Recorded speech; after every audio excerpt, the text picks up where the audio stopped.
ঢাকার সাভার পৌর এলাকার রাজাসনে চিহ্নিত মাদক ব্যবসায়ী শামীম হোসেনের আস্তানায় অভিযান চালিয়েছে র্যাব-4।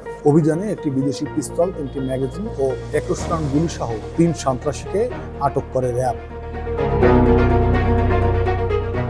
রোববার রাতে সাভারের রাজাসন এলাকার ওই আস্তানায় ঝটিকা অভিযান চালায় র্যাব। আটককৃতরা হলেন সুমন, জাহিদ ও সবুজ। তারা সবাই শীর্ষ মাদক ব্যবসায়ী শামীমের ঘনিষ্ঠ সহযোগী বলে জানা গেছে।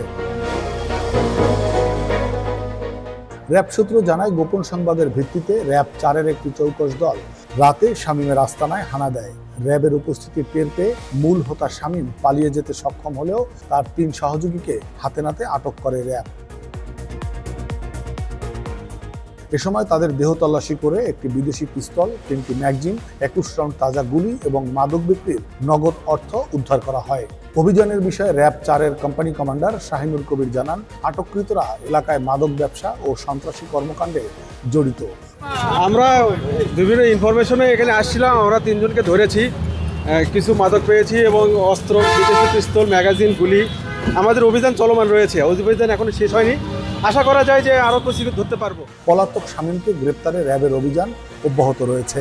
তিনি আরও জানান, সাভার ও আশুলিয়া এলাকায় মাদক ও অস্ত্র ব্যবসায় কোনো ছাড় দেওয়া হবে না। আটককৃতদের বিরুদ্ধে সংশ্লিষ্ট আইনে মামলা দায়ের করা হয়েছে।